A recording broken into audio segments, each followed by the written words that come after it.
আলহামদুলিল্লাহ والصلاة والسلام على رسول الله وعلى آله وصحبه أجمعين أما بعد আলহামদুলিল্লাহ আমরা আলোচনা করছিলাম রাসূলুল্লাহর জীবনী সম্পর্কে সিরাত সম্পর্কে তো আমরা গত সপ্তাহে আলোচনা করতেছিলাম যে হুনাইনের যুদ্ধের শুরুর সময় সম্পর্কে তো যখন হুনাইনের যুদ্ধে রাসূলুল্লাহ সাল্লাল্লাহু আলাইহি ওয়াসাল্লাম সাহাবীদেরকে নিয়ে অভিযান করলেন তো প্রাথমিক অবস্থায় শত্রুরা বিভিন্ন স্থানে তারা ওই অতপেত ছিল বিদায় রাসূল জানতেন না, সাহাবীরা জানতো না, হঠাৎ করে তারা আক্রমণ করে বসে বিশাল পরিমাণে তীর নিক্ষেপ করে। তো তীর বৃষ্টির মতো তীর আসার কারণে সাহাবীরা সবাই ছত্রভঙ্গ হয়ে যায়, যদিও সংখ্যা ছিল অনেক বিশাল, 12,000 লোক ছিল সংখ্যায়, কিন্তু তারা ছত্রভঙ্গ হয়ে যায়, বিশৃঙ্খল অবস্থা সৃষ্টি হয় এবং এক পর্যায়ে সবাই চলে যায়, মানে একদম 10 জন 12 জন লোক সাথে থাকে, বাকি সবাই বিক্ষিপ্ত অবস্থায় এদিকে ওদিকে ছোটাছুটি করতে থাকে। শুধুমাত্র রাসূলুল্লাহ সাল্লাল্লাহু আলাইহি ওয়াসাল্লাম তার সাথে কিছু সংখ্যক সাহাবা ছিলেন, এক বর্ণনা আসছে 10-12 জন, আরেক বর্ণনা আসছে 9 জন, আরেক বর্ণনা আসছে 80 জন সাহাবী তার সঙ্গে ছিলেন। তারপরে যখন তিনি সবাইকে ডাকলেন যে আমি নবী, আমি মিথ্যাবাদী নই, আনা নবী লা কাযিব, আমি নবী, আল্লাহ রাসূল, আমি মিথ্যাবাদী নই এবং আমি আব্দুল মুত্তালিবের সন্তান বলে তিনি ডাক দিলেন এবং তখন সবাই আস্তে আস্তে আসা শুরু করলো। তারপর তিনি তার চাচা আব্বাস রাদিয়াল্লাহু আনহুকে নির্দেশ প্রদান করলেন যেন তিনি সাহাবীদেরকে ডাকেন, আনসার এবং মুহাজিরদেরকে ডাকেন। তিনি যখন তার চাচা তখন ডাকলেন, ওহে আনসার, ওহে মুহাজিররা, তোমরা কোথায়? তখন যেখানে ছিল, যার কাছে যে শব্দ পৌঁছেছে সে সাথে সাথে ওই যে অবস্থা ছিল অবস্থা সে ঘুরে চলে আসছে।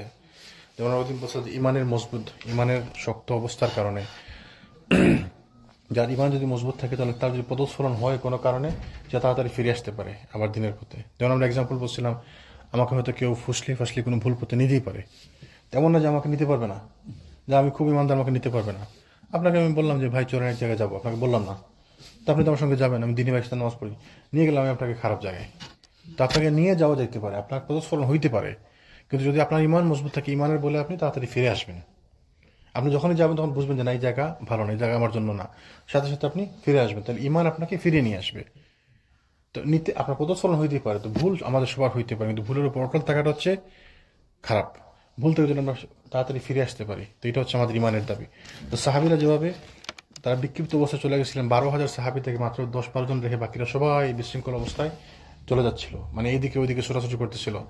যখন আব্বাস ডাক দিলেন, ওহে বৃক্ষতলের এই ব্যক্তিবর্গ, মানে বায়াতের রাদওয়ান যারা ছিল, আহলু বায়াতের রাদওয়ান, সাথে সাথে এরা যখন তাদের কানে শব্দ পৌঁছতে সাথে সাথে চলে আসলো। এবং বর্ণনায় আসছে যে তারা কেউ এমন অবস্থা ছিল, তার ঘোড়া বা তার উট তার দিকে, মানে তার কথা শুনতেছে না, ঘুরে আসতেছে না, তো সে উট থেকে লাফ দিয়ে নেমে পড়লো, উটের রাস্তা ছেড়ে দিয়ে সে নেমে নিজে হেঁটে চলে আসতে লাগলো, এইভাবে ইমানের দাবিতে। সুবহানাল্লাহ। তো এইভাবে যখন সবাই রাসূলুল্লাহ সাল্লাল্লাহু আলাইহি ওয়াসাল্লামের কাছাকাছি আসলো, তখন আব্বাস বলতেছেন যে যখন 100 লোকের সমাবেশ ঘটলো তখন তারা শত্রুদের সঙ্গে যুদ্ধ আরম্ভ করে দিলেন, মানে যখন কিছু সংখ্যক লোক একত্র হলো তখন তারা যুদ্ধ আরম্ভ করে দিলেন। এরপর শুরু হলো আনসারদের প্রতি আহ্বান, এসো আনসারদের, দ্রুত তোমরা এগিয়ে এসো। আনসারদের উদ্দেশ্যে উচ্চারিত আহ্বান বনু হারিস বিন খাজরাজের মধ্যে সীমাবদ্ধ হয়ে গেল। এদিকে মুসলিম সৈন্যগণ যে গতিতে যুদ্ধক্ষেত্র পরিত্যাগ করে গিয়েছিলেন, ঠিক সেই গতিতে তারা পুনরায় যুদ্ধক্ষেত্রে আগমন করতে থাকলেন।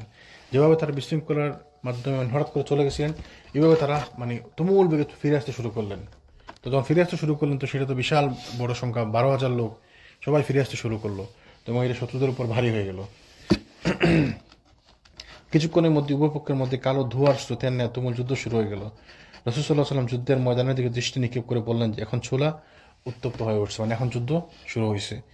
প্রকৃতপক্ষে যুদ্ধক্ষেত্রে তখন চরম অবস্থার সৃষ্টি হয়েছিল। অতঃপর তিনি জমিন থেকে এক মুষ্টি মাটি নিয়ে তার শত্রুদের প্রতি নিক্ষেপ করে দিয়ে বললেন, শাহাতিল উজুহ, অর্থাৎ মুখমণ্ডলগুলো বিকৃত হোক, মানে মাটি থেকে এক মুষ্টি মাটি উঠিয়ে নিয়ে তাদের দিকে ছুড়ে দিলেন, এবং এই এক মুষ্টি মাটি শত্রুপক্ষের সবার চোখে মুখে গিয়ে তাদেরকে বিভ্রান্ত করে দিল। এই এক মুষ্টি মাটি এমনভাবে বিস্তার লাভ করলো, শত্রুপক্ষের এমন কোনো লোক ছিল না যার চক্ষু মাটি দ্বারা পরিপূর্ণ হয়নি। এরপর থেকে তাদের যুদ্ধ উন্মাদনা ক্রমে স্তীমিত হতে থাকে এবং তাদের অবস্থার পরিবর্তন হয়ে যাচ্ছে। প্রাথমিক অবস্থায় তারা যে মনে করছিল বিজয় লাভ করতেছে, মুসলমানরা পলা যাচ্ছে, তখন আবার এটা পরিবর্তন হতে লাগলো সাথে সাথে এই অবস্থা পরিপ্রেক্ষিতে।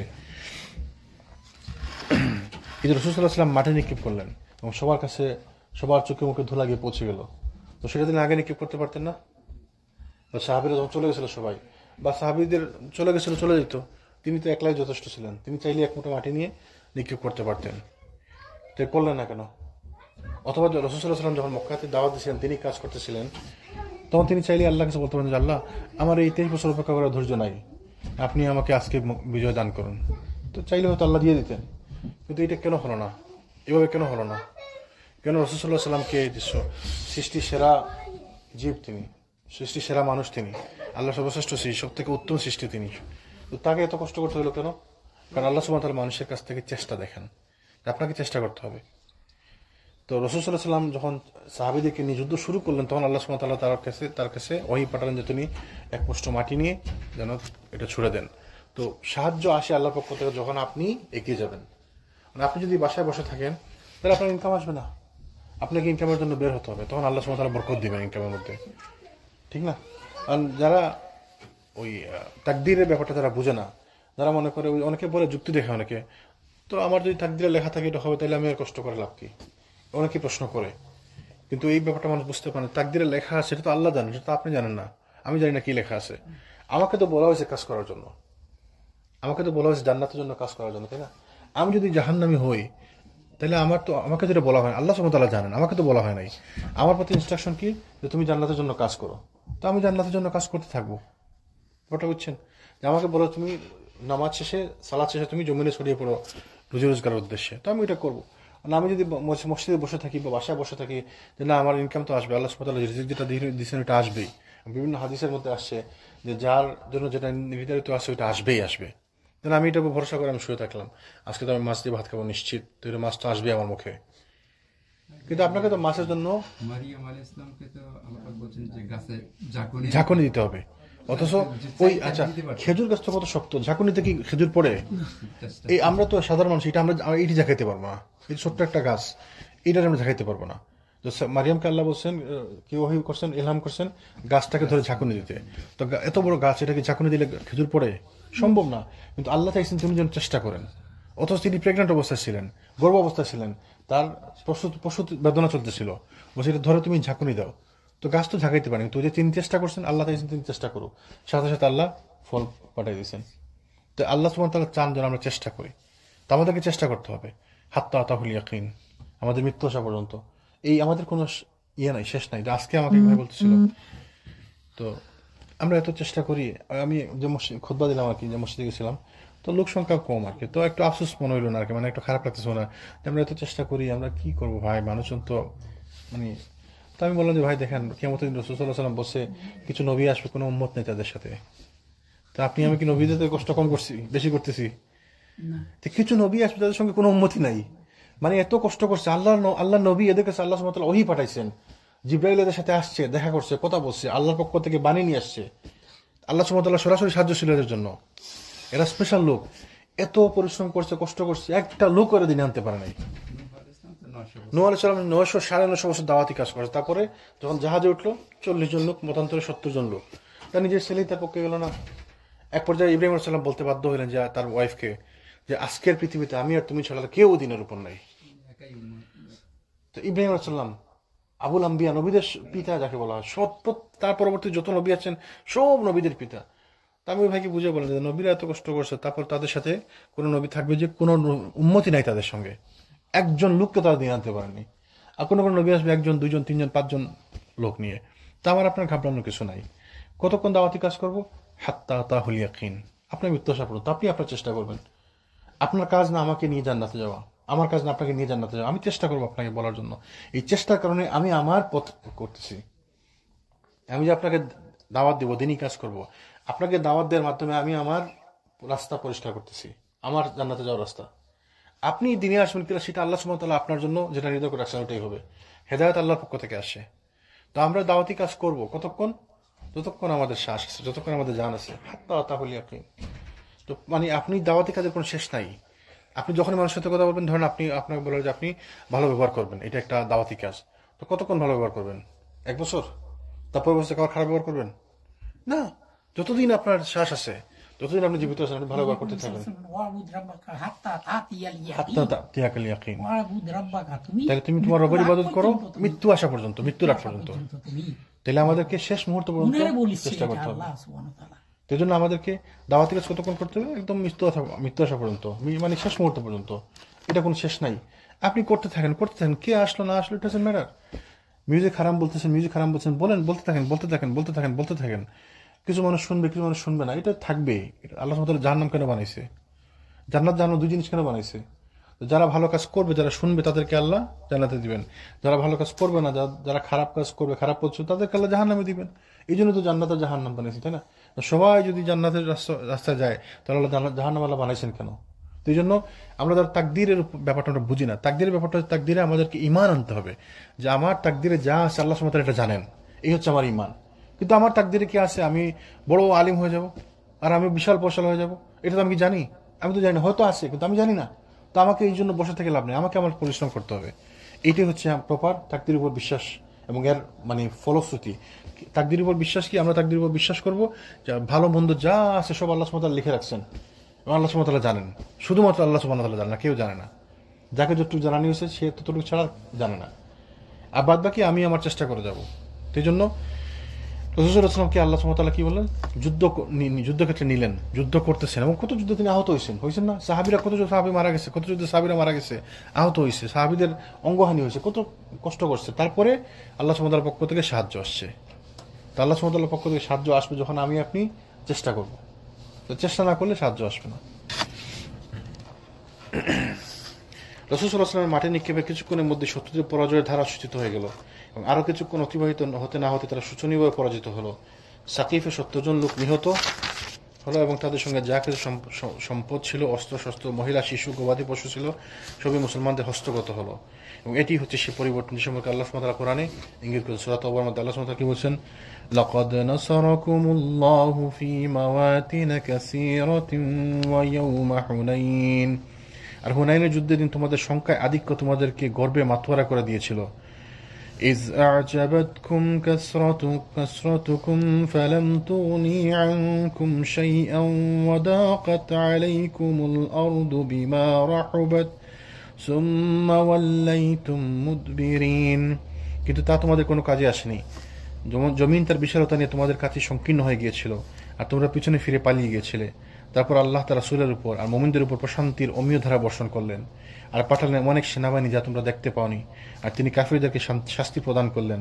এভাবে আল্লাহ কাফিরদেরকে প্রতিফল দিয়ে থাকেন। তাই আল্লাহ কি সুন্দর বর্ণনা করছেন যে তোমাদের সংখ্যা তোমাদেরকে গর্বে মাতোয়ারা করে দিয়েছিল যে আমরা 12,000 লোক আছি, বিশাল সংখ্যা। এই সংখ্যা নিয়ে আপনি অহংকার করা যাবে না কখনোই। আমাদের মসজিদে কত লোক আসে, এই গর্বে যদি আমি এখন বসে থাকি এবং এই অহংকারে যদি আমি আত্মহারা হয়ে যাই, তাহলে আল্লাহ সুবহানাহু ওয়া তাআলা এটার উল্টা ফল দিয়ে দিবেন, তাই না? তো আমরা যদি মনে করি যে আমাদের মুসলমানদের সংখ্যা এখন বিশাল পৃথিবীতে 2 বিলিয়ন 3 বিলিয়ন মুসলমান, কিন্তু এই মুসলমান তো কোনো কাজের না, কোনো কাজে আসতেছে না। এই মুসলমানদেরকে 2-3 বিলিয়ন মুসলমানদেরকে রেখে হতো ইসরায়েল ফিলিস্তিনের উপর হামলা করতে যেমনি ইচ্ছা, যেখানে ইচ্ছে সেখানে মুসলমানদের উপর হামলা হইতেছে, এমনি যা মন চাই করতেছে। এই যে ইন্ডিয়াতে এখন প্রত্যেক মসজিদের নিচে তারা মন্দির খুঁজে, তাই না? প্রত্যেক মসজিদের নিচে তারা বলে তাদের মন্দির আছে। তো কারো কিছু করার আছে? আমরা কি করতে পারছি? কিচ্ছু করতে পারতেছি না আমরা। তো কারণ আমাদের শক্তি নাই। অথচ একসময় ছিল মুসলমানদের শক্তি, একজন মুসলমানকে কিছু বলতে পারতো না কেউ। খেলাফতের সময় একজন মুসলমানকে কিছু বললে খেলাফতের রাজধানী থেকে সৈন্য পাঠানো হতো। শক্তি ছিল আমাদের, ইমানি শক্তি। এখন আমাদের ইমানি শক্তিও নাই। রাসূল বলছেন না তোমরা হবে তুষের মতো, যাদের কোনো মানে তুষের মতো কেউ যে মানে কোনো ইয়ে নাই, ধান ছাড়া যে কি বলে তুষ, ধান থাকে না ভিতরে, চিটা, ওটার মতো, মানে কোনো গুরুত্ব নাই তোমাদের। কারণ সংখ্যায় অনেক, কিন্তু আমাদের গুরুত্ব নাই। রাসূল বলছে হাদিসের মধ্যে এটা, কারণ আমাদের ইমানি শক্তি নাই। আল্লাহ সুবহানাহু ওয়া তাআলা কি বলছেন? তোমাদের সংখ্যার আধিক্য তোমাদেরকে গর্বে মাতোয়ারা করে দিয়েছিল, কিন্তু তা তোমাদের কোনো কাজে আসেনি। জমিন তার বিশালতা নিয়ে তোমাদের কাছে সংকীর্ণ হয়ে গিয়েছিল।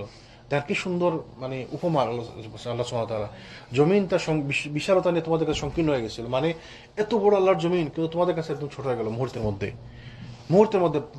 5-10 মিনিটের মধ্যে যখন ওরা তীর বর্ষণ করতে লাগলো, সবাই যেতে থেকে পালিয়ে গেল। কল্পনা করেন 12,000 লোক এক জায়গায় ছিল, 12,000 লোক, তার মধ্যে থেকে সবাই পালিয়ে গেল, মাত্র 9 জন লোক বাকি থাকলো, 12 জন লোক বাকি থাকলো। মুহূর্তের মধ্যে জমিন সংকীর্ণ হয়ে গেল তাদের জন্য, তাই না? তারপরে আল্লাহ সুবহানাহু ওয়া তাআলা কি বলছেন? সুম্মা আনজালাল্লাহু সাকিনাতাহু আলা রাসূলিহি, অতঃপর আল্লাহ সুবহানাহু ওয়া তাআলা তার রাসূলের উপর শান্তি বর্ষণ করলেন। وعلى المؤمنين وأنزل جنودا لم تروها وعذب الذين كفروا ওয়াযালিকা জাযাউল কাফিরিন। আর মুমিনদের উপর শান্তি বর্ষণ করলেন আর পাঠালেন এমন এক সেনাবাহিনী যা তোমরা দেখতে পাওনি। কিন্তু আল্লাহ সুবহানাহু ওয়া তাআলা সাহায্য পাঠালেন, যখন আবার সবাই একত্র হলো তো আল্লাহ সাহায্য পাঠালেন, বলছেন তোমরা এমন এক বাহিনী সেনাবাহিনী যা তোমরা দেখতে পাওনি। যে সেনাবাহিনী কে? ফেরেশতারা হইতে পারে, আবার এমন হতে পারে ওদের মনের মধ্যে যে আল্লাহ ভয় দিয়ে দিচ্ছেন, তো ভয় তো আল্লাহ সেনাবাহিনী, এদের মনের মধ্যে আল্লাহ শক্তি দিয়ে দিচ্ছেন, সাহস দিয়ে দিচ্ছেন। এবং ভয় এবং মনের মধ্যে শক্তি, সাহস এবং ভয় একটা বিশাল বড় ব্যাপার। দেখবেন মানুষ কত কাজ করতে পারে মনের মধ্যে শক্তি থাকলে। এক্সাম্পল, আমি এটা বানাবো, ধরেন এই জিনিসটা আমি বানাবো, আমি যদি প্রথমে মনে করি এইটা আমার দ্বারা সম্ভব না, আরে বাবা কত কাজ, মানে না না না, এটা আমার দ্বারা সম্ভব, আমি এটা পারবো না, তো আপনি পারবেন না আসলে। কিন্তু কেউ না কেউ এটা বানাইছে, যে বানিয়েছে মনে করবে ঠিক আছে পারবো ইনশাল্লাহ, কঠিন কিন্তু পারবো ইনশাল্লাহ। যদি সাহস দেখেন, সাহসের কারণে সে শুরু করছে এবং সে শেষ করতে পারছে। আর শুধুমাত্র আপনার সাহস নাই দেখে আপনি শুরু করতে পারলেন না, আপনি পারলেন না। তো মনের মধ্যে যে ভয় থাকা, মনের মধ্যে যে সাহস আসা বিশাল বড় ব্যাপার। আল্লাহ সুবহানাহু ওয়া তাআলা সেনাবাহিনী এইভাবে আল্লাহ সুবহানাহু ওয়া তাআলা সাহায্য করে থাকেন, যখন মানুষের সাহায্য প্রয়োজন হয় সাহায্য করেন। আমাদের করেন না আল্লাহ সাহায্য? আমরা তো বুঝি না, আমরা মনে করি শুধুমাত্র ফেরেশতারা যদি সাদা কাপড় পরে আকাশ থেকে নেমে আসে আমরা দেখি তাহলে বুঝবো সাহায্য হয়েছে। এবং বদরের যুদ্ধে আল্লাহ সুবহানাহু ওয়া তাআলা সাহায্য পাঠাইছেন, তাই না? বর্ণনা আসছে যে আমরা দেখলাম বিশাল বিশাল লোক আমাদেরকে মেরে ফেলতেছে, কাফিররা বলতেছে, তো দেখা গেছে দেখে মনে করলাম সাহায্য। তো আমাদের সাহায্য আসে না? অবশ্যই আসে। এই যে আপনি রুজি করতেছেন, আপনি ইনকাম আসছে, সাহায্য না? এই যে আমরা এখানে বসে আছি, আল্লাহ সুবহানাহু ওয়া তাআলা তৌফিক দিয়েছেন আমাদেরকে, এটা আল্লাহর পক্ষ থেকে সাহায্য না?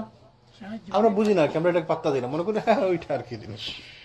এই যে আমরা এই যে চা বানাইছেন, আঙ্কেল বানাইছেন না, এই যে চা খাইতেছি আমরা, এটাকে আল্লাহর নিয়ামত না? এটা সাহায্য না আল্লাহর পক্ষ থেকে? কত মানুষের রুজি নাই, রিজিক নাই, কত মানুষের খাবার নাই। ওই সিরিয়াতে মারা যায় বাচ্চা, বলে আমি আল্লাহর কাছে গিয়ে রুটি চাইবো, একটা রুটির জন্য মারা গেছে, একটা রুটি খায় না, কতদিন হয়েছে, বলে আমি আল্লাহর কাছে গেলে ব্রেড চাইবো, রুটি চাইবো। আরেক ছেলে, আরেক পিচ্ছি বাচ্চা মারা গেছে, বলছে আমি আল্লাহর কাছে গিয়ে বিচার দেব, খাবার নাই। আমাদের কত সুন্দর, আমাদের মসজিদ নিয়ে কত মানুষ কত কিছু বলে, আমরাও তো কত কিছু বলি, আর দূরও কোনো কাজ করতেছে না, কিচ্ছু না। কত মানুষের তো মসজিদ, যান ফিলিস্তিনে যায় দেখেন, মসজিদ ধ্বংসস্তূপ, মসজিদ ধ্বংসস্তূপ, নামাজের মধ্যে নামাজ শুরু করে এদিকে নামাজের মধ্যে পিঠাইয়া নামাজ ভঙ্গ করে, দেখছেন না বাইতুল মসজিদুল আকসার মধ্যে কত ভিডিও আছে, দেখবেন নামাজরত অবস্থায় এদের কাছে ঢুইকা ইসরায়েলি সৈন্যবাহিনী মারতে মারতে পিটাইতে পিটাইতে গুলি টুলি কইরা পুরা বম্পিং কইরা, বিশাল অবস্থা। তো আমরা তো কত শান্তিতে ছিলাম, নিয়ামত আল্লাহ সুবহানাহু ওয়া তাআলার পক্ষ থেকে, তো এগুলো তো আল্লাহর সাহায্য। কতদিনে মনে হচ্ছে আমার আপনার পকেটে লাইসেন্স নাই, গাড়ি চালিয়ে দিচ্ছি, তো পুলিশ তো আটকাইলো না, আমাদেরকে খেয়াল করলো না, তো আমরা বুঝতেছি না এটা তো আল্লাহর সাহায্য, এটা তো আল্লাহর সাহায্য, আমরা বুঝতেছি না, আমরা এগুলো পাত্তা দিই না, মানে এগুলো তো কোনো ব্যাপার নাকি, ছোটখাটো ব্যাপার। আপনি চিন্তা করতেছেন না যে এটা যে আল্লাহর সাহায্য হইতে পারে। সুবহানাল্লাহ, এইভাবে আল্লাহ সুবহানাহু ওয়া তাআলা সাহায্য করে থাকেন। এবং তিনি আল্লাহ সুবহানাহু ওয়া তাআলা বলছেন কি, আর তিনি কাফিরদেরকে শাস্তি প্রদান করলেন, এভাবেই আল্লাহ কাফিরদের প্রতিফল দিয়ে থাকেন। তো কাফিরদেরকে আল্লাহ প্রতিফল দিয়ে থাকেন, তো যারা কুফরি করবে, যারা আল্লাহ সুবহানাহু ওয়া তাআলার সাথে কুফরি করবে, আল্লাহ তার দিনের সাথে কুফরি করবে, তাদেরকে আল্লাহ এভাবে প্রতিফল দিবেন যেভাবে এদেরকে দিচ্ছেন। তো পরাজিত হওয়ার পর শত্রুদের একটি দল তাইফ অভিমুখে চলে যায়, অন্য একটি দল নাখলার দিকে পলায়ন করে, অধিকন্তু অন্য একটি দল আওতাসের পথ ধরে, মানে সবাই যে জায়গা থেকে 3-4 দিকেরা পালিয়ে গেল। অথচ সংখ্যার বিশাল পরিমাণে আসছিল, প্রায় 30,000 লোক আসছিল। তারা তাদের পরিবার পরিজন, সন্তান সন্ততি, গরু বাছুর, উট ভেড়া দুম্বা যা আছে সব সাথে করে, সম্পত্তি সব সাথে করে নিয়ে আসছে। যুক্তি কি ছিল, যে যদি আমাদের সম্পদ এবং আমাদের পরিবার পরিজন সাথে থাকে তাহলে এদের মায়ার জন্য আমরা যুদ্ধ করব। দেখেন আল্লাহ চাইছেন কি এর মায়া, আর কি এর কি, সব জায়গায় ফেলে যে যেদিকে পারছে ভাগছে, সন্তানও রয়েছে, পরিবার রয়েছে, ওই সম্পদ সন্ততি সবকিছু রয়েছে, গরু ছাগল ভেড়াটা সব ফালাই দিয়ে যে যেদিকে পারছে ভাগছে। তো উভয় দলের আওতাসের দিকে রাসূল সাল্লাল্লাহু আলাইহি ওয়াসাল্লাম এই আবু আমর আশতারি রাদিয়াল্লাহু আনহুর নেতৃত্বে একটি পশ্চাৎপদকারী দল আওতাসের দিকে প্রেরণ করেন। উভয় দলের মধ্যে সামান্য সংঘর্ষের পর মুশরিকদের পলায়নে উদ্যত হয় এবং তার এ সংঘর্ষে দলনেতা আবু আমির আশআরি রাদিয়াল্লাহু আনহু শহীদ হয়ে যান। মুসলিম ঘুরসওয়াদের একটি দল নাখলার দিকে প্রত্যাবর্তন করে মুশরিকদের পশ্চাৎপদ করেন এবং দুরাইদ বিন সিম্মাহকে পাকড়া করেন, যাকে রাবিয়া বিন রাফি হত্যা করেন। মানে যেদিকে গেছে রাসূল তাদের পিছনে সৈন্যবাহিনী পাঠান এবং তারা এদের সাথে যুদ্ধ করে, কিছু লোক শহীদ হয়, কিছু লোক ওদের কিছু লোক মারা যায় এবং কিছু লোককে ধরে আনা হয় এবং বাকি কিছু পালিয়ে যায়। পরাজিত মুশরিকদের তৃতীয় এবং সবচেয়ে বড় দলটির পিছন ধাওয়া করে যারা তাইফের পথে গমন করেন, যুদ্ধলব্ধ সম্পদ একত্রিত করার পর স্বয়ং রাসূল সাল্লাল্লাহু আলাইহি ওয়াসাল্লাম তাদের সঙ্গে যাত্রা করলেন। রাসূল সাল্লাল্লাহু আলাইহি ওয়াসাল্লাম যুদ্ধলব্ধ সম্পদগুলো একত্রিত করার পরে তিনিও তাইফ অভিমুখে যাত্রা করলেন এদের পিছনে পিছনে এদেরকে ধরার জন্য। তো এই যুদ্ধে গনিমতের মালের দিক থেকে এই যুদ্ধ ছিল সব থেকে সিগনিফিক্যান্ট, কারণ এরা ব্যাককাল যুদ্ধে সব সম্পদের নিয়ে আসছিল, বাড়িঘরে যত সম্পদ ছিল সব সম্পদের যুদ্ধে নিয়ে আসছে। যে কেন? যেন যুদ্ধে আমরা এই সম্পদের মায়া যেন যুদ্ধ থেকে পালিয়ে না যাই। এবং এতে করে হয়েছে মুসলমানদের জন্য এই যুদ্ধে সব থেকে বেশি গনিমতের মাল লাভ হয়েছে। এর আগে সব থেকে বেশি গনিমতের লাভ হয়েছিল খাইবারের যুদ্ধে, আর এই হুনাইনের যুদ্ধে সব থেকে বেশি গনিমতের মাল লব্ধ হয়েছে। গনিমতের মধ্যে ছিল যুদ্ধবন্দী 6,000 লোক বন্দী হয়েছে, যুদ্ধবন্দী। উট ছিল 24,000। কল্পনা করেন কত উট এরা নিয়ে আসছিল, 24,000 উট নিয়ে আসছে। বাকি যেগুলো নেপালি গেছে তো গেছে, শুধুমাত্র যুদ্ধক্ষেত্রে রেখে গেছে 24,000 উট। বকরি ছিল 40,000-এরও বেশি, এবং রৌপ্য ছিল 4,000 উকিয়া বা 1,60,000 দিরহাম। মানে এত বিশাল পরিমাণ সম্পদের পিছনে ফেলে গেছে। রাসূল সাল্লাল্লাহু আলাইহি ওয়াসাল্লাম সকল সম্পদ একত্রিত করেন, নির্দেশ প্রদান করেন। অতঃপর সেগুলো জিরানা নামক স্থানে জমা রেখে মাসউদ বিন আমর গিফারিকে তত্ত্বাবধায়ক নিযুক্ত করেন। তাইফ যুদ্ধ থেকে প্রত্যাবর্তন বা অবসর না হওয়া পর্যন্ত তিনি গনিমতের মাল বন্টন করেননি। যুদ্ধবন্দীদের মধ্যে ছিল রাসূল সাল্লাল্লাহু আলাইহি ওয়াসাল্লামের দুধ বোন শায়মা বিনতে হারিস সাদিয়া। কে বলতে পারেন? কে বলতে পারেন? হালিমার মেয়ে, রাসূল সাল্লাল্লাহু আলাইহি ওয়াসাল্লামের দুধ বোন। তিনি যখন তাদের বাড়িতে ছিলেন তখন ওই বোন ছিল তার থেকে বয়সে বড়, এবং এই বোন তাকে নিয়ে খেলতে যেতেন, বা তিনি মনে রাখছেন আর কি। তিনি রাসূল তাকে চিনতে পারছেন একটি চিহ্ন দেখে। তো তিনি বললেন যে আমি শায়মা, তো তার একটি চিহ্ন দেখে তিনি রাসূল বুঝতে পারেন যে তার বোন শায়মা। তো যখন রাসূল তাকে চিনতে পেলেন, পরিচিত চিহ্নের মাধ্যমে তাকে সহজে চিনতে পারলেন, নিজ চাদর বিছিয়ে তার উপর সসম্মানে বসালেন। অতঃপর তাকে তার কমের নিকট ফেরত পাঠালেন। রাসূল সাল্লাল্লাহু আলাইহি ওয়াসাল্লাম গনিমতের মালগুলো একত্রিত করে, জি বিরোধী দল ছিল, কিন্তু যুদ্ধের জন্য তো আসে না, সবাই আসছে, সবার সাথে উনিও আসছে। তো ওই যে ফ্যামিলি নিয়ে আসছে সবাই, তো তিনি ফ্যামিলির মধ্যে আসছেন আর কি। তারপর রাসূল সাল্লাল্লাহু আলাইহি ওয়াসাল্লাম তায়েফ অভিমুখে রওনা দেন। তায়েফ ওদের পিছন ধাওয়া করে তায়েফ অভিমুখে রওনা দেন। তো এটাকে তায়েফ যুদ্ধ বলা হয়।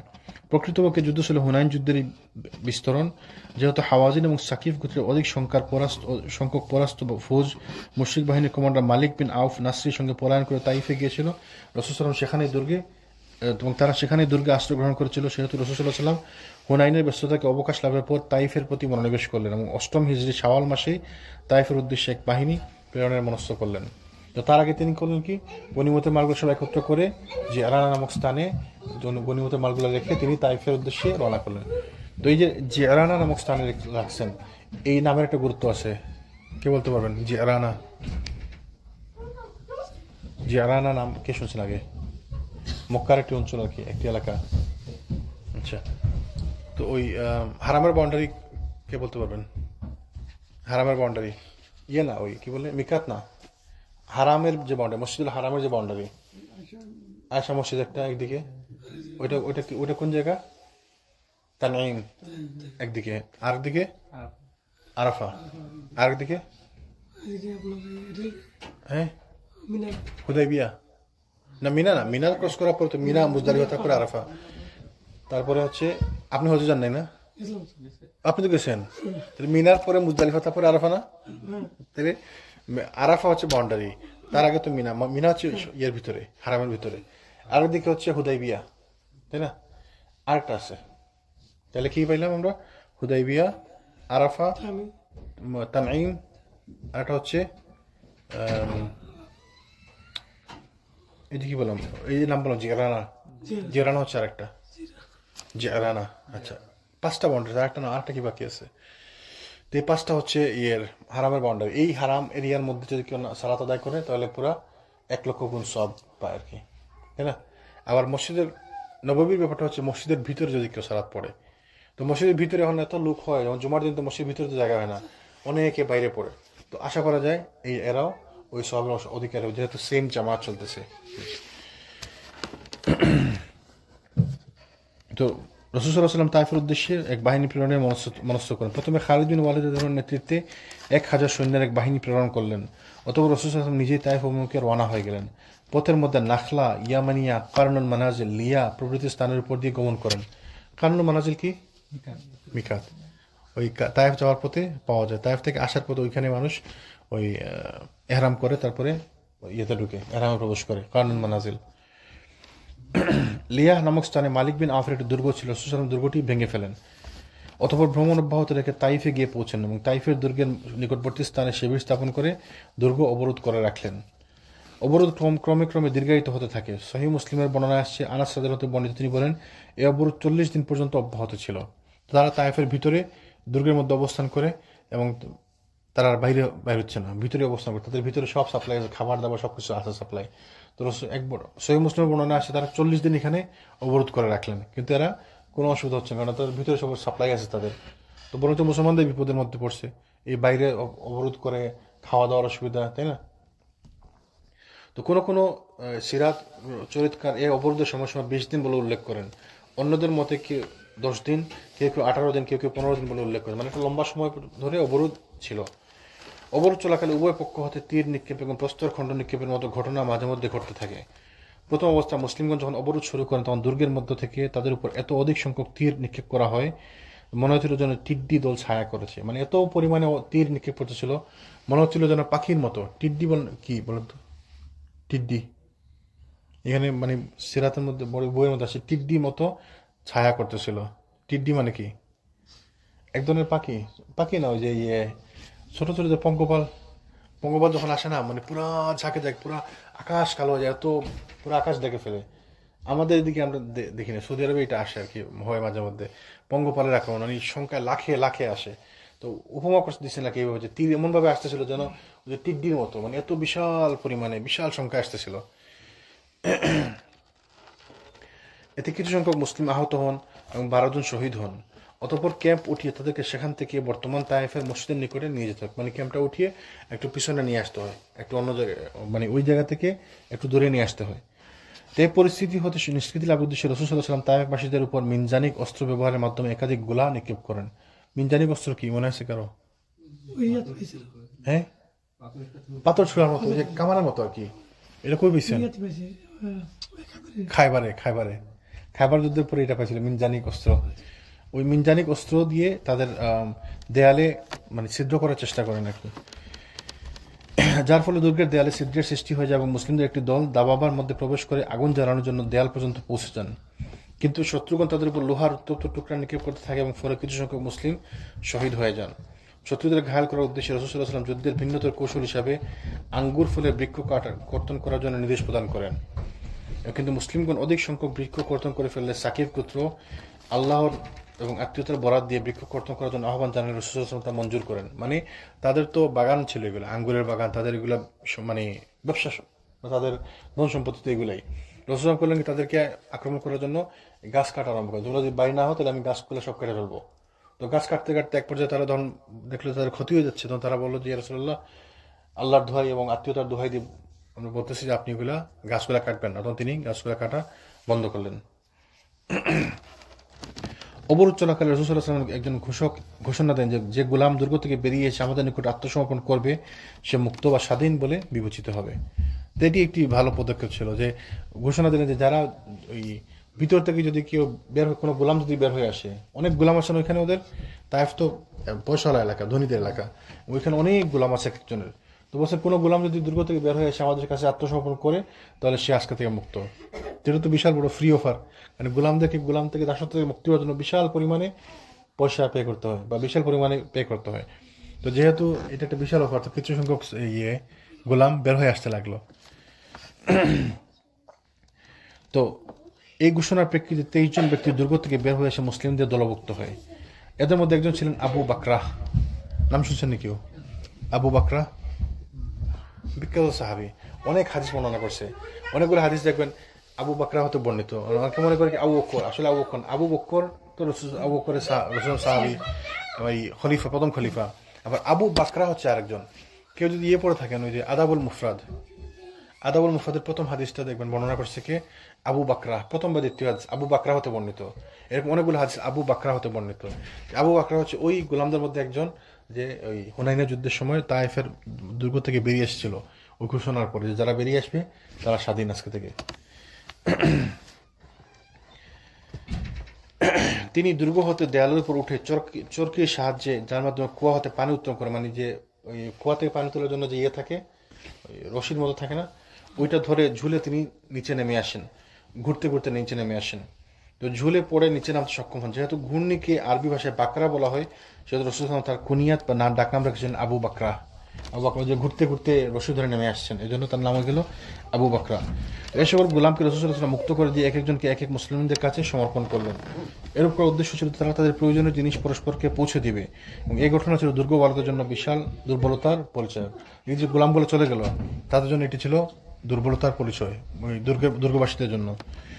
তো অবরোধ যখন দীর্ঘায়িত হতে থাকলে এবং দুর্গ আয়ত্ত করার কোনো সম্ভাবনা দৃষ্টিগোচর হলো না, অথচ মুসলিমদের উপর তীর এবং উত্তপ্ত লোহার আঘাত আসতে থাকলো। উপরন্তু দুর্গবাসীর জন্য পুরো 1 বছরের জন্য পানি এবং খাদ্য সম্ভার তারা মজুত করে নিয়েছিল আগে। তাদের আসলে কোনো অসুবিধা হচ্ছিল না। তো যত অবরোধ যত লম্বা হচ্ছিল, তো তাদের কোনো ক্ষতি হচ্ছিল না আসলে ওই মুশরিকদের, দুর্গবাসীদের। এই প্রেক্ষিতে রাসূল সাল্লাল্লাহু আলাইহি ওয়াসাল্লাম নওফল বিন মুআবিয়া দিলির পরামর্শ তলব করলেন। তো তিনি বললেন যে হেকশিয়াল নিজ গর্তে প্রবেশ করেছে, আপনি যদি অবস্থার উপর অটল থাকেন তাহলে তাদের ধরে ফেলতে পারবেন, আর যদি ছেড়ে চলে যান তাহলে তারাও আপনার কোনো ক্ষতি করতে পারবে না। মানে ওই একজনের পরামর্শ নিলেন, তো তিনি বললেন যে তারা তো দুর্গে প্রবেশ করছে, তা আপনি যদি অপেক্ষা করেন তাহলে তাদেরকে ধরতে পারবেন, আর যদি আপনি চলে যান তাহলে তারা আপনার কোনো ক্ষতি করতে পারবে না। মানে আসলে এখানে অপেক্ষা করা ছাড়া কিছু করার নাই। এই কথা শুনে রাসূল সাল্লাল্লাহু আলাইহি ওয়াসাল্লাম অবরোধ শেষ করার সিদ্ধান্ত গ্রহণ করলেন এবং ওমর বিন খাত্তাবের মাধ্যমে ঘোষণা করে দিলেন যে আমরা আগামীকাল মক্কা প্রত্যাবর্তন করতে হবে। তো এই ঘোষণায় সাহাবীগণ রাদিয়াল্লাহু আনহুম সন্তুষ্ট হতে পারলেন না, কিছু সাহাবী এটাতে সন্তুষ্ট হতে পারলেন না। তারা চাচ্ছিলেন যেন এদেরকে আমরা একবারে শেষ করে যাই। তারা বলতে লাগলেন, তাইফ বিজয় না করি আমরা প্রত্যাবর্তন করবো? রাসূল সাল্লাল্লাহু আলাইহি ওয়াসাল্লাম বললেন, আউযু আলাল কিতাল, তাহলে আগামীকাল সকালে যুদ্ধ শুরু করতে হবে। তো দেখেন এখানে একটা ব্যাপার আছে। রাসূল সাল্লাল্লাহু আলাইহি ওয়াসাল্লাম বললেন যে আমরা কালকে চলে যাব। তারপর কিছু সাহাবী বললেন যে তারা একটা মনোরঞ্জন, একটু মন খারাপ, তো রাসূল ব্যাপারটাকে আমলে নিলেন, তাই না? বললেন যে ঠিক আছে, তাহলে কালকে সকালে আমরা আবার যুদ্ধ আরম্ভ করব। তখন আমরা যদি কোনো নেতা কোনো সিদ্ধান্ত নেই, তাহলে তার সিদ্ধান্তের বিরোধিতা করা যাবে না। আমাদের একটা অবস্থা হয়েছে না?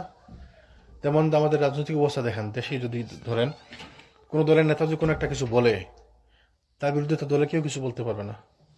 যেমন এই যে দেখেন শেখ হাসিনা, এই যে 5 আগস্টের আগে কত কিছু করলো, মানে এত গোয়ারতমি করলো, কারো কথা শুনছে? কেউ কিছু বলতে পারছে? কেউ কারো কথা শুনেও না, কেউ কিছু বলতেও পারে নাই। এবং এগুলো আগেও হয়েছে, কোনো নেতা যখন কিছু বলে তার এগেনস্টে কেউ কিছু বলতে পারে না। কিন্তু রাসূল সাল্লাল্লাহু আলাইহি ওয়াসাল্লাম থেকে বড় নেতা কেউ আছে? তিনি দুনিয়া এবং আখিরাত দুই জায়গায় তিনি নেতা। তিনি যখন সিদ্ধান্ত নিলেন, তারপরে তো সাহাবীরা যার যার মত অনুযায়ী তারা অনেকে সন্তুষ্ট হলেন না, অনেকে বললেন যে না, যুদ্ধ করলে ভালো হতো। তো রাসূল তাদের মতকে আমলে নিলেন। তার মানে এটা কোনো ব্যাপার না যে আপনি সিদ্ধান্ত নিয়েছেন আপনার বিরুদ্ধে কেউ কিছু বলবে না, বলতেই পারে, অনেকের পছন্দ নাও হইতে পারে।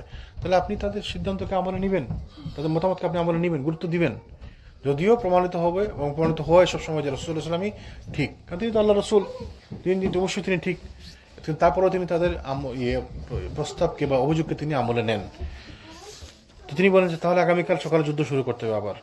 কাজে দ্বিতীয় দিবস মুসলিম বাহিনী যুদ্ধের জন্য গেলেন, কিন্তু আবার ওই যে আঘাত খাওয়া ছাড়া, মার খাওয়া ছাড়া কোনো সুবিধা করা সম্ভব হলো না। রাসূল সাল্লাল্লাহু আলাইহি ওয়াসাল্লাম সিদ্ধান্ত নিয়েছিলেন যে আমরা মক্কায় ফিরে যাব, নিশ্চয়ই বুঝে শুনে সিদ্ধান্ত নিয়েছেন, তাই না?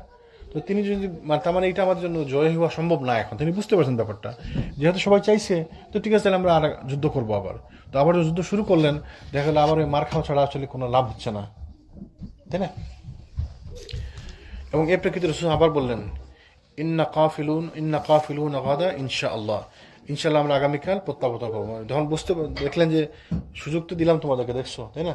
তো ঠিক আছে, এখন আমরা আগামীকাল আবার ফিরে যাবো মক্কার পথে।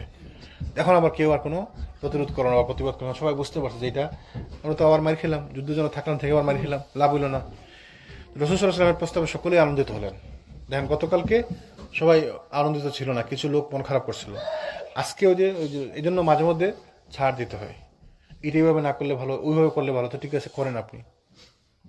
যখন করতে গিয়ে দেখবেন আপনি যে হচ্ছে না, তখন আর বুঝতে, ওই জন্য সামটাইমস আপনাকে করতে দিতে হবে, ঠিক না?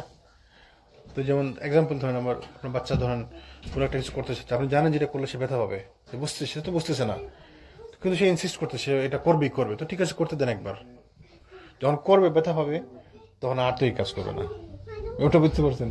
তো এটা আমাদের শিক্ষা না যে ঠিক আছে তাকে করো, তোমার যুদ্ধ করবে করো, যখন ক্ষতিগ্রস্ত হইলে তখন এখন পরের দিন যখন আবার সেম কথা বলেন যে আগামীকাল আমরা চলে যাবো মক্কার দিকে, তখন তারা আবার খুব খুশি হলেন।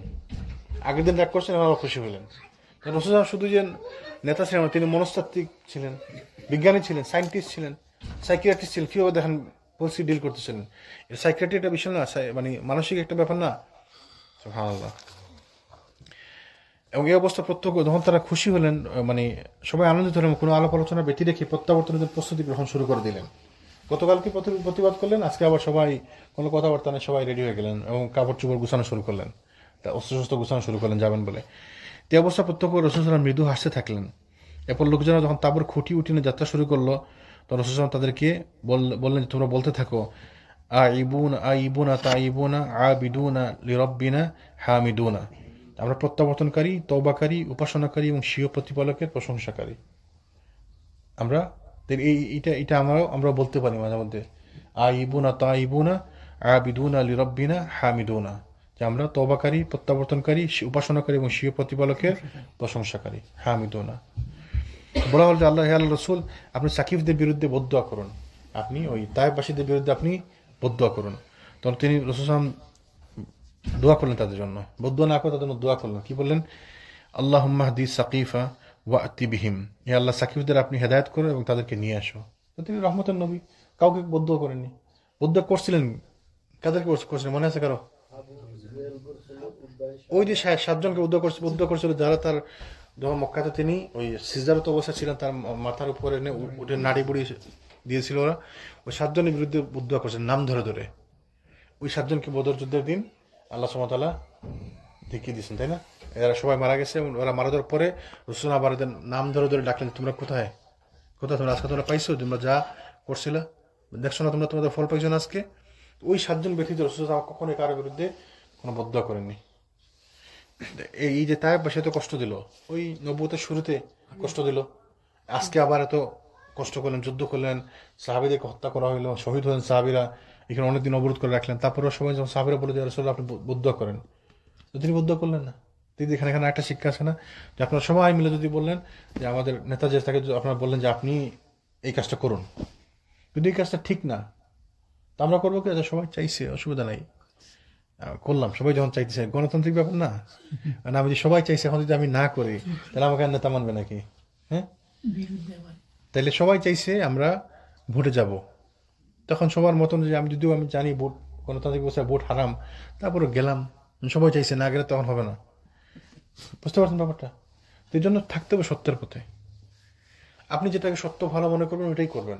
রাসূল জানেন যে বদদুয়া করা তো কোনো সমাধান না, তো তিনি রহমতের নবী, আল্লাহ তাকে পাঠিয়েছেন রহমত নবী হিসাবে, রাহমাতুল্লিল আলামিন, বিশ্বজাহানের প্রতি রহমত হিসাবে। তিনি বদদুয়া করেন না, তিনি তাদের জন্য দোয়া করেছেন যে আল্লাহ আপনি সাকিফদের হেদায়েত করো এবং তাদেরকে নিয়ে এসো। এবং ঠিকই পরবর্তীতে তায়েববাসীরা সবাই মুসলমান হয়ে গেল, আলহামদুলিল্লাহ। তো আমরা ইনশাল্লাহ 5 মিনিট সময় আছে, গনিমতের মাল নিয়ে একটু আলোচনা করবো ইনশাল্লাহ, জিরানা নামক স্থানে গনিমত বন্টনের ব্যাপার নিয়ে। তো তাইফ অবরোধ পর্ব সমাপ্ত করে রাসূল যখন ফিরে আসেন, গনিমত বন্টন ব্যতি রেখে জিরানা নামক স্থানে অবস্থান করতে থাকেন। এ বিলম্বের কারণ ছিল যে হাওয়াজিন গোত্রের প্রতিনিধি দল ক্ষমা প্রার্থী হয়ে রাসূলের নিকট আগমন করবে এবং তাদের সম্পদাদি ফেরত দিয়ে যাবে। দেখেন কি সুন্দর, সুবহানাল্লাহ, কি মানবতা। তিনি এখানে আসলেন এবং এসে অপেক্ষা করতে লাগলেন গনিমতের মালগুলা নিয়ে। এগুলো তো আমাদের মাল, আমরা যুদ্ধে পাইছি, গনিমতের মাল, হালাল মাল আমাদের জন্য। তিনি অপেক্ষা করতে লাগলেন, এখনো বন্টন শুরু করলেন না, কয়েকদিন অপেক্ষা করলেন। কেন? তিনি মনে মনে অপেক্ষা করলেন যদি হাওয়াজিন এরা অনুতপ্তায় ফিরে আসে, কারণ তাদের তো সব এইখানে, তাদের পরিবার পরিজন, টাকা পয়সা, সম্পদ সবকিছু এখানে, তারা যদি অনুতপ্তায় ফিরে আসে তাহলে তাদের ওগুলো ফেরত দিয়ে দিবেন। মানবতা, এর থেকে মানে রাসূল থেকে মানবতাবাদী আর কেউ আছে থাকতে পারে? সুবহানাল্লাহ। তো তিনি অপেক্ষা করতেছিলেন, তখন তারা আসতেছিল না এবং তারা আসবে না তখন বুঝছেন, তখন তিনি গনিমতের মাল বন্টন শুরু করলেন আবার। কিন্তু সদিচ্ছা প্রণোদিত বিলম্ব করা সত্ত্বেও তাদের পক্ষ থেকে কেউ যখন আগমন করলো না, রাসূল তখন গনিমতের মাল বন্টন শুরু করে দিলেন। উদ্দেশ্য ছিল গনিমতের ব্যাপারে বিভিন্ন গোত্রের নেতা এবং মক্কার সম্ভ্রান্ত ব্যক্তিদেরকে যারা সন্দিগ্ধ চিত্ত ছিল, অনর্থক কথাবার্তা বলাবলি করে বেড়াতো, তাদের মুখ বন্ধ করা। তো মুআল্লাফাতুল কুলুব গনি সর্বপ্রথম প্রাপ্ত হয়। মুআল্লাফাতুল কুলুব মানে কি, কে বলতে পারেন? মুআল্লাফাতুল কুলুব, যাদের অন্তরকে দিনের জন্য নরম করা। ওই যে যাকাতের একটা ফান্ড আছে, যাকাতের একটা খাত আছে না, 8টা খাতের মধ্যে একটি খাত হচ্ছে মুআল্লাফাতুল কুলুবুকুম, যাদের অন্তরকে আপনি নরম করতে চান, তাদেরকে জাকাতের ফান্ড থেকে, পয়সা থেকে জাকাতের মাল দেওয়া যাবে, জাকাতের হকদারেরা। ধরেন এক্সাম্পল, একজন নতুন মুসলমান হয়েছে, তো তাকে যদি তার অন্তরকে যদি আমি আকৃষ্ট করতে চাই দিনের প্রতি, তাকে আমি জাকাতের ফান্ড থেকে একটা বিশাল পরিমাণ দিয়ে দিলাম, ডোনেশন। তো তার মনে হবে যে না মাশাআল্লাহ এরা তো ভালো, আলহামদুলিল্লাহ তো ভালো লোক, এরা আমাকে টেক কেয়ার করে। তো তার অন্তর ইসলামের প্রতি আকৃষ্ট হবে। তো যাদের অন্তরকে আমরা ইসলামের প্রতি আকৃষ্ট করতে চাই তাদেরকে বলা হয় মুআল্লাফাতুল কুলুব। তো এই যুদ্ধে যে এত বিশাল পরিমাণ সম্পদ লব্ধ হয়েছে, 24,000 উট, 40,000 বকরি, মানে 1,64,000 দিরহাম, তাই না, রূপা। তো এই পরিমাণ রসুলের উদ্দেশ্য ছিল যে এগুলো আমি বেসিক্যালি বিলি করব ওই যাদের অন্তরকে আমরা আকৃষ্ট করতে চাই, মানে নতুন যারা মুসলমান হয়েছে। এবং এই যুদ্ধে নতুন মুসলমান আছে না অনেক, প্রায় 2,000 লোক গেছে সাথে যারা নতুন মুসলমান। নতুন মুসলমান এই মাত্র মুসলমান হয়েছে, অনেকে ভয়ে হয়েছে, অনেকে ইচ্ছা করে হয়েছে, অনেকে অনিচ্ছায় হয়েছে, অনেকে জোর করে হয়েছে, অনেক। হ্যাঁ, মক্কাবাসী যারা নতুন যারা মানে মুসলমান, এরা তো সবাই তো ইচ্ছা করে মুসলমান হয় নাই বা মন থেকে মুসলমান হয় নাই, এরা অনেকে জোর করে হয়েছে, অনেকে বাধ্য হয়ে হয়েছে, অনেকে কোন রকম না পারতে হয়েছে, তাই না। তো তিনি তাদেরকে বড় বড় অংশ দেওয়া হলো, যাদেরকে তিনি দিনের জন্য মানে তাদের অন্তরকে আকৃষ্ট করতে চান। আবু সুফিয়ানকে দেওয়া হলো 40 উখিয়া, মানে 6 কিলো হতে কিছু কম রৌপ্য, 6 কেজি রূপা তাকে দেওয়া হলো আবু সুফিয়ানকে। চিন্তা করেন, আবু সুফিয়ান যে ইসলামের তো বড় শত্রু ছিল, কিন্তু তাকে তার মনকে আকৃষ্ট করার জন্য, তাকে ইসলামের প্রতি আকৃষ্ট করার জন্য তাকে অনেক বড় পরিমাণে গনিমতের মাল দিলেন এবং 100 উট প্রদান করলেন। 100 উট আবু সুফিয়ানকে, একজন ব্যক্তিকে 100 উট প্রদান করলেন। তা আবু সুফিয়ান তখন বললো যে ইয়া রাসূলুল্লাহ, আমার ছেলে ইয়াজিদ তার জন্য, তো তাকে আরো 100 উট দিলেন, আরো 6 কেজি দিলেন, ওই রূপা দিলেন, দিরহাম দিলেন। তো সে বলল ইয়া রাসূলুল্লাহ, আমার ছেলে মুয়াবিয়া তার জন্য, তাকে আরো 100 উট দিলেন, তাকে আরো 6 কেজি রূপা দিলেন। তো কিভাবে দিতে, মানে কি পরিমাণ গনিমতের মাল লাভ হচ্ছে। একজন লোককে 300 উট এবং 18 কেজি সোনা দিচ্ছে, রূপা দিচ্ছেন একজন লোককে। তো হাকিম বিন হিজামকে 100 উট দেওয়া হয়েছিল, তিনি আরো 100 উটের জন্য আবেদন করলে তাকে আরো 100 উট দেওয়া হয়। তো ওই লোক এমনি আবেদন করছে, তাকে 100 উট দিয়েছিল, আমাকে আর একটু দেন, তাকে আরো 100 উট দেওয়া হয়েছে। ওই রাসূল সাল্লাল্লাহু আলাইহি ওয়াসাল্লাম হুনাইনের যুদ্ধের পরে এত বেশি পরিমাণে গনিমতের মাল দিচ্ছেন মানুষকে। এবং এই দেখেন হিকমত, দেখেন এদের অন্তরকে ইসলামের প্রতি আকৃষ্ট করা। অনুরূপভাবে সাফওয়ান বিন উমাইয়াকে 100 উট, দ্বিতীয় দফায় আরো 100 উট এবং তৃতীয় দফায় আরো 100 উট দেওয়া হলো। সাফওয়ান বিন উমাইয়াকে নামের মধ্যে তো পরিচয় আছে, উমাইয়ার ছেলে। তো উমাইয়াকে না বলার উদ্দেশ্য হচ্ছে এটা সিগনিফিকেন্স আছে। উমাইয়া বিন খালাফ কে ছিল? হ্যাঁ, কিন্তু সিগনিফিকেন্স কি? ওই যে বেলালের মালিক ছিল, বেলাল রাদিয়াল্লাহু মালিক ছিল উমাইয়া বিন খালাফ। তো ওই বেলালের দেখেন কত বড় শত্রু ইসলামের, তার ছেলে সাফওয়ান বিন উমাইয়া রাসূল আমাকে হত্যা করার জন্য মদিনাতে লোক পাঠাইছিল। ওই যে এক লোক গেল এবং বলছে তোমার পরিবারকে আমি দেখাশোনা করো, তুমি যাও, যদি তুমি মারা যাও, আত্মঘাতী মিশনে পাঠাইছিল, তাই না, সাফওয়ান। তো তাকে তিনি 100 উট দিলেন। তো আবার যখন সে চাইলো তাকে আরো 100 উট দিলেন, আবার চাইলো তাকে আরো 100 উট দিলেন, 300 উট দিলেন, 300 উট, সুবহানাল্লাহ। হারিস বিন কোলাদাকে 100 উট দেওয়া হয়েছিল, কিন্তু কিছু সংখ্যক অতিরিক্ত কুরাইশ এবং অন্যান্য নেতাগণকে কয়েকশো উট দেওয়া হয়েছিল।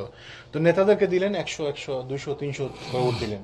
নেতাদেরকে দেওয়ার উদ্দেশ্য হচ্ছে ইসলামের প্রতি এদের অন্তরকে আকৃষ্ট করা। অধিকন্তু কিছু সংখ্যক নেতাকে 50 এবং 40 করে উট দেওয়া হয়েছিল। এমনকি জনগণের মাঝে প্রচার হয়ে গেল যে মুহাম্মদ সাল্লাল্লাহু আলাইহি ওয়াসাল্লাম এমনভাবে দান খরচ করতেছেন তাদের আর পরমুখাপেক্ষী হওয়ার কোনো ভয় নেই। অনেকে যারা মনের মধ্যে একটা সংকোচ ছিল, মুসলমান যদি হয় তাহলে খামো কি, এটা যে আমার সাথে ব্যবসা বন্ধ করে দিব, আমি ব্যবসা করবো কেমনে, খাবো কেমনে, তাদের হয়তো তখন জানতে পারলো যে রাসূল সাল্লাল্লাহু আলাইহি ওয়াসাল্লাম এত বিলি করতেছেন, তো আর পরমুখাপেক্ষী হওয়া লাগবে না আমাদের। তো মানুষজন আবার যেতে লাগলো, যারা যুদ্ধে জানে এরাও যেতে লাগলো সম্পদ আনার জন্য। কাজেই অর্থ সাহায্য গ্রহণের জন্য বেদুইনদের দল রাসূল সাল্লাল্লাহু আলাইহি ওয়াসাল্লামের নিকট ভিড় জমাতে লাগলো। অতিরিক্ত ভিড় এড়ানোর লক্ষ্যে একটি বৃক্ষের দিকে সরে পড়তে তিনি বাধ্য হলেন এবং ঘটনাচক্রে তার চাদরখানা বৃক্ষের সঙ্গে জড়িয়ে গেল। তো তিনি বললেন, ওহে লোক সকল, আমার চাদর ফিরিয়ে দাও। সুতরাং সেই সত্তার কসম যার হাতে আমার প্রাণ, আমার নিকট যদি তোহামা বৃক্ষের সমপরিমাণ চতুষ্পদ জন্তু থাকে তবুও তা তোমাদের মাঝে বন্টন করে দেবো। মানে তোমরা তার গাছের সঙ্গে তার চাদর লেগে যাবে, তিনি মনে করছেন চাদর মানে কেউ চাদর ধরে রাখছে কেউ, তুমি বলেন তোমরা আমার চাদর ছেড়ে দাও, আমি কিচ্ছু রাখবো না, আমার কাছে সব তোমাদেরকে দিয়ে দিব। যখন তিনি আসলে কিছু রাখেন না, এবং পরে আরেক বর্ণনা তিনি বলছেন তার মাথার চুল ধরে তখন মানে কিছু পশম নিয়ে আসে, দেখেন আমার কাছে আমি এই পরিমাণ রাখবো, সম্পদ রাখবো না, সব তোমাদেরকে দিয়ে দিব, আমি দেওয়ার জন্য আজকে এখানে আসছি, আজকে সব বিলি করে দেব। তারপর তিনি বললেন, হে অহে জনগণ, আল্লাহর কসম তোমাদের ফাই সম্পদের মধ্যে আমার জন্য কিছুই নেই, এমনকি এই লোমগুলোর পরিমাণ, মাথা থেকে একটু কিছু লোম তুলে নিয়ে বলেন যে দেখো এই লোম পরিমাণ কিছু আমি রাখতেছি না আমার জন্য, শুধুমাত্র 1/5 আছে এবং সেটুকু তোমাদের হাতেই ফিরিয়ে দেওয়া হবে। 1/5 মানে কি?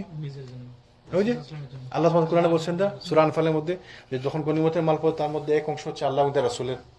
তো এই অংশ আবার কি জন্য ব্যয় হয়? তিনি বলছেন এইটাও আমি তোমাদের জন্যই ব্যয় করবো, মানে দিনের জন্য ব্যয় করবো, তো আমি নিজের জন্য কিচ্ছু রাখবো না। তো মুআল্লাফাতুল কুলুবকে দেওয়ার পর রাসূল সাল্লাল্লাহু আলাইহি ওয়াসাল্লাম যায়েদ বিন সাবিতকে নির্দেশ প্রদান করলেন সৈন্যদের মধ্যে গনিমত বণ্টনের জন্য হিসাব তৈরি করার জন্য। তো তিনি যে হিসাব তৈরি করলেন তাতে দেখা গেল যে প্রত্যেক সাধারণ সৈনিকের অংশে এসেছে 4টি করে উট এবং 40টি করে বকরি। তো প্রত্যেক সৈনিক পাইছে 4টি করে উট আর 40টি করে বকরি, মানে এত পরিমাণে গনিমতের মাল লাভ হয়েছে। তো 4টি করে উট পাইছে প্রত্যেক সৈনিক আর 40টি করে বকরি, সুবহানাল্লাহ। আর যাদের সঙ্গে ঘুড়সওয়ার ছিল, ঘোড়া যাদের সঙ্গে ছিল, তারা কয়টি করে পাইছে কে বলতে পারবেন? হিসাব কে মনে আছে? হ্যাঁ, ডাবল, 2 ভাগ বেশি। রাসূল সাল্লাল্লাহু আলাইহি ওয়াসাল্লামের একটা নিয়ম ছিল, যখন যুদ্ধে কেউ যাবে তার জন্য 1 ভাগ, আর তার পশু যেটা তার সাথে ছিল তার পশুর জন্য 2 ভাগ। তাহলে যারা মানে হেঁটে গেছে তাদের জন্য 4টা করে উট, আর যারা ঘোড়া নিয়ে গেছে তাদের ঘোড়া সাথে জন্য 12টা করে উট এবং 120টা করে বকরি। দেখেন মানুষজন বলে যে অ্যানিম্যাল রাইটস, তো অ্যানিম্যাল রাইটস কে দিছে? ইসলাম দিছে, রাসূল সাল্লাল্লাহু আলাইহি ওয়াসাল্লাম দিছেন। যারা ঘোড়া বা উট নিয়ে যে গেছে তাকে ডাবল দিছেন, মানে আমাকে দিয়েছেন 4টা, আমার ঘোড়ার জন্য দিচ্ছেন আমার জন্য আরো 8টা, তাহলে আমি পেলাম টোটাল 12টা। আপনি খালি পায়ে হেঁটে গেছেন, আপনার জন্য 4টা। তাহলে কি জন্য? ওই যে সে ঘোড়ার জন্য রক্ষণাবেক্ষণ করে, ঘোড়াকে ভরণ পোষণ করে, ঘোড়াকে খাবার দাবার খাওয়াইতে হয়। এই যে সে তার জান মাল নিয়ে যুদ্ধ করতে গেছে, আপনি আপনার জান নিয়ে গেছেন, সে তার জান এবং মাল নিয়ে যুদ্ধ করতে গেছে। রাসূল সাল্লাল্লাহু আলাইহি ওয়াসাল্লাম তাদেরকে অনেক দিয়েছেন। এবং এই যুদ্ধে যেমন আমরা বলছিলাম যে এই যুদ্ধে ছিল গনিমতের, মানে এত পরিমাণ গনিমতের মাল লব্ধ হয়েছে হুনাইনের যুদ্ধে, এবং এতে করে আল্লাহ সুবহানাহু ওয়া তাআলার হিকমত ছিল এটা আসলে, নতুন মুসলমানদেরকে দিনের প্রতি আকৃষ্ট করা, এবং এইটাই হয়েছে। আলহামদুলিল্লাহ, আমরা আদানের সময় আমরা থামবো ইনশাআল্লাহ। আজকে আগামী দিন আমরা কন্টিনিউ করবো। আল্লাহ যেন আমাদেরকে বোঝার তৌফিক দান করেন, আমরা রাসূলের জীবন থেকে শিখে আমাদের জীবনে আমরা ইমপ্লিমেন্ট করতে পারি।